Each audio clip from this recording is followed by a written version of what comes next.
আজকে শোনাবো মেয়েদের কথা। মেয়েরা মা না হতে পারলে কত রকমভাবে যে অপমানিত হতে হয় সেটা অনেকেই জানেন, তবুও আজকে একটু আমি শোনাবো। লেখাটি লিখেছেন সরজিৎ ঘোষ। অবশ্যই শুনবেন, অবশ্যই। মেয়েরা, অনেকেই বলে নারীর সার্থকতা মাতৃত্বে। আচ্ছা, যে মেয়েটি বিয়ের 10 বছর পরেও মা হতে পারেনি, তাহলে তার নারী জন্মের সার্থকতা নেই? কি অদ্ভুত সব মানুষজন। আমার পরিচিত একটি মেয়ের কথা তাহলে বলি। বিয়ে হয়েছে 11 বছর। অনেক ডাক্তার, অনেক চেষ্টা করেও সে মা হতে পারেনি।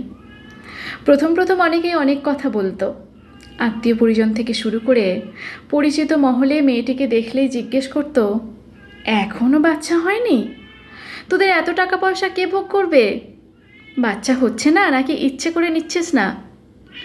বয়সে বড় এক নিকট আত্মীয়া উনি প্রায়ই বলতেন, মা হতে না পারলে নারী জীবন বৃথা। এমন কথায় মেয়েটি কষ্ট পেত ভীষণ।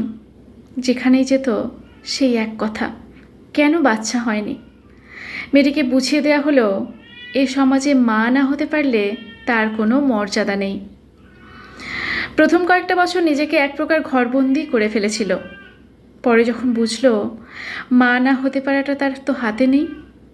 এই পৃথিবীতে সবাই কি গর্ভধারিণী হতে পারে? মা শারদা, মাদার টেরেজা গর্ভধারণ না করেও তো জগতের মা।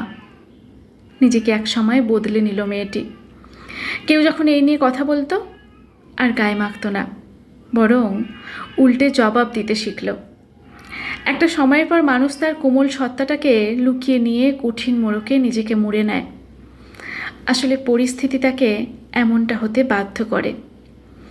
তো একদিন ওই আত্মীয়া যিনি বলতেন বাচ্চা না হলে একটা মেয়ের জীবন বৃথা, উনি একদিন এক অনুষ্ঠান বাড়িতে ভরা আসরে কথাটা তুললেন। সকলের সামনে ব্যাপারটা মুখরোচক করে বলতে শুরু করলেন, এই যে আমাদের বিপাশা, ওর যদি একটা বাচ্চা থাকতো কত ভালো হতো, তাই না? কি সুন্দর করে মা মা বলে ডাকতো। মা ডাক শুনতে না পারলে এই জীবনে তো কিছুই পাওয়া হলো না। বিপাশা বুঝে গিয়েছিল সব জায়গায় চুপ থাকা মানেই নিজের দুর্বলতাকে প্রকাশ করা। উত্তরে বিপাশা বলল, কে বলেছে মা ডাক শুনতে পারবো না? তোমার তো 2টো বাচ্চা দিদি। এক কাজ করো, ছোটটাকে আমাকে দিয়ে দাও।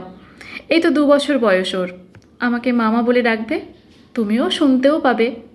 তোমার তো বাচ্চা হয়ই, মানে চাইলেই তো তোমার বাচ্চা হয়ে যাবে। তুমি এক কাজ করো, আর একটা বাচ্চা নিয়ে নাও। আর যাই কোথায়, বিপাশার এমন কথায় তো হুলুস থুলুস পড়ে গেল। বিপাশা নাকি চরম অপমান করেছে ওই দিদিকে।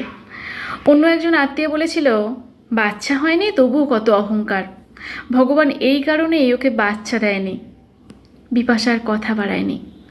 সব জায়গায় যেমন চুপ থাকতে নেই, তেমনই সব কথাতেও জবাব দিতে নেই, কারণ জবাব না দেওয়াটাও এক প্রকার জবাব, আমি তো মনে করি।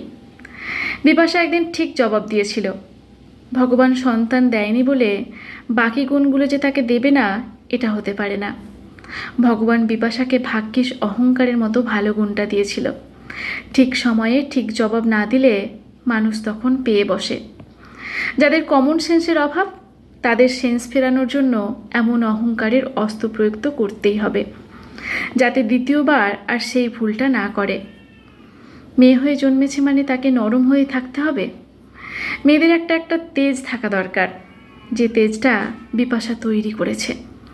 শক্ত হলেই তবেই ভক্ত পাবে। আমাদের জীবনের গল্পটা প্রত্যেকের আলাদা আলাদা। কার বুকে কতটা যন্ত্রণা লুকানো আছে বাইরে থেকে বোঝা বোধ করি খুব কঠিন।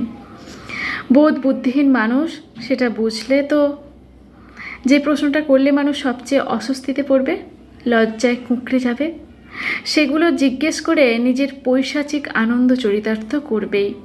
দেখবেন কেউ কেউ আছে মানুষের দুর্বল জায়গাগুলোতেই কামড় বসায়। সব জানে, তারপরেও জিজ্ঞেস করবে, কেন বিয়ে হয়নি, কেন বাচ্চা হয়নি, কেন চাকরি পায়নি, কেন ডিভোর্স হলো? হাজার রকমের প্রশ্ন। মাঝে মাঝে ভাবি যারা এগুলো জিজ্ঞেস করে তাদের লাভটাই বা কী? কিছু মানুষের এই দোষগুলো রক্তেই থাকে। যার রক্তে এই দোষ লেগে আছে তাকে রক্ত পাল্টালে তো সে আর কখনো বাঁচতেই পারবে না। যাদের স্বভাব চায় না মলে, তাদের সপাটে জবাব দিয়ে নিজেকে বাঁচতে হয়। কি ভীষণ সুন্দর লেখা, তাই না? আপনারা কিন্তু সকলে শেয়ার করবেন। আমার তো ভীষণ ভালো লাগলো লেখাটি। আর অনেক অনেক ধন্যবাদ লেখক সরজিৎ ঘোষকে। আরও সুন্দর লেখা লিখুন আমাদের মেয়েদের জন্য। অসংখ্য ধন্যবাদ।